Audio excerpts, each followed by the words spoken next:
धक्कादायक बातमी आहे। पुण्यानंतर आता सोलापूर देखील हादरल्याचं पाहायला मिळतंय। सासरच्या जाचाला कंटाळून विवाहित महिला आशाराणी भोसले यांनी आत्महत्या केली आहे। चिंचोली एमआयडीसी येथे राहणाऱ्या आशाराणी भोसले यांनी गळफास घेऊन आत्महत्या केल्याचा प्राथमिक अंदाज आहे।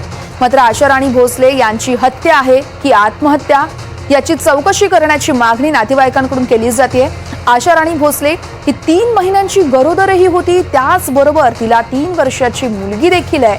तिला सासरच्या मंडळींकडून सारखा त्रास होत असल्यामुळे 4 ते 5 वेळा घरगुती वाद देखील मिटवण्यात आला होता।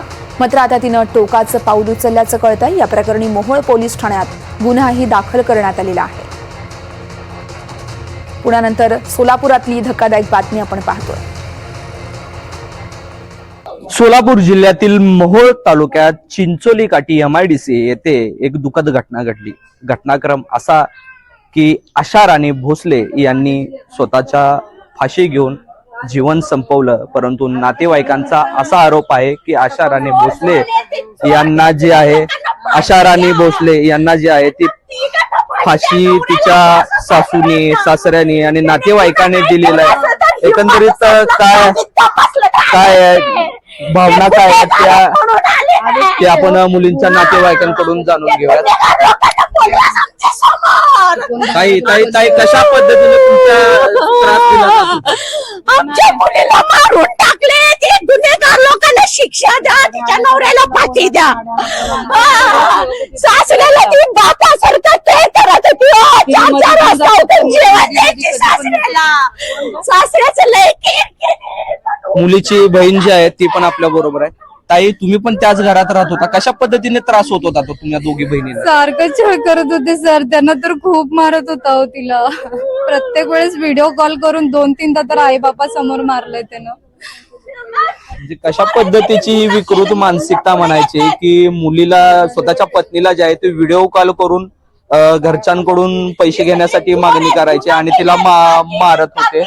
काय पैशाची मागणी करत होते का? पैशाची मागणी करत होते सर, सारखी गाडी घ्यायची, हे घ्यायचं ते घ्यायचं, सारखं पैशाची मागणी करत होते त्यांनी। चारित्र्यावरती कशा पद्धतीने संशय घेतला जायचा? प्रत्येक वेळेस तिच्या चारित्र्यावर संशय घेतलेला। ती मुलगी पण झालेली, प्रत्येक वेळेस त्यानं तेच म्हणते की ती मुलगी माझी नाहीये।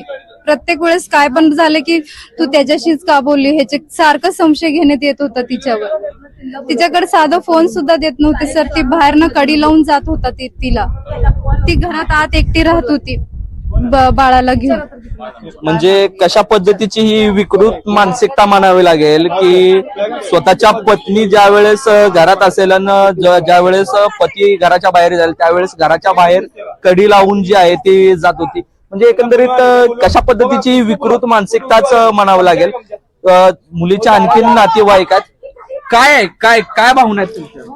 काय भावना रे बाबा, आमच्या लेकीला न्याय पाहिजे बाबा साहेब, लेकरू लहान आहे, काय हा अवस्था हात का हे करून टाकली। ज्या नातेवाईकांवरती संशय घेतला जायचा त्या म्हणजे जे नातेवाईक आहेत किती? कुठे आहे आता? कुठे आहे मुलगी? समजावायला आलतो ना 2-3दा। हे मध्यस्थी आहेत। काका, काय झाला होता नेमका प्रकार? अहो, यांचे भांडण तंटा झाल्यानंतर बोलवलं होतं मला मिटवायला। मी सर्व आले होते, यांचे आई वडील सगळे। तुम्ही काय म्हणलं होतं? आमच्या बरोबर सोडून जावं म्हणलं होतं का नाही? तुम्ही म्हणलं होतं का नाही? मी काय बोलतो ऐका, आम्ही आता काय केलं आमच्या लेकीला तुम्ही? मी काय बोलतो ऐका थोडं। सगळेजण बसल्यानंतर आपण सगळीच बोललो। ते मुलगी काय म्हणली बाजूलाच राहायचं, मुलगा म्हणला ठीक आहे बाजूला, सगळ्याच्या निर्णयानं बाजूला राहिली। आता नेमकं आम्हाला काय माहिती बाकीचं पूर्ण माहिती नसते ना आम्हाला, आम्ही बाहेर। हेच ते मध्यस्थी होती की ज्यांनी जे मुलीचं जे प्रकरण आहे पहिल्यांदा ज्या वेळेस घरगुती भांडणं झालते त्यावेळेस याच मध्यस्थ्यांनी जी आहे ती मध्यस्थी केली होती आणि नातेवाईकांचा जो रोष आहे, नातेवाईकांचा जो संताप आहे तो या ठिकाणी दिसून येतोय। म्हणजे दुःखद घटना यासाठी देखील म्हणावं लागेल की ज्या वेळेस आशाराणी भोसले यांचा मृत्यू झाला त्यावेळेस त्या 3 महिन्याच्या गर्भवती होत्या। व्हिडिओ जर्नलिस्ट विजय आवटे यांच्यासह सौरभ वाघमारे, NDTV मराठी, सोलापूर।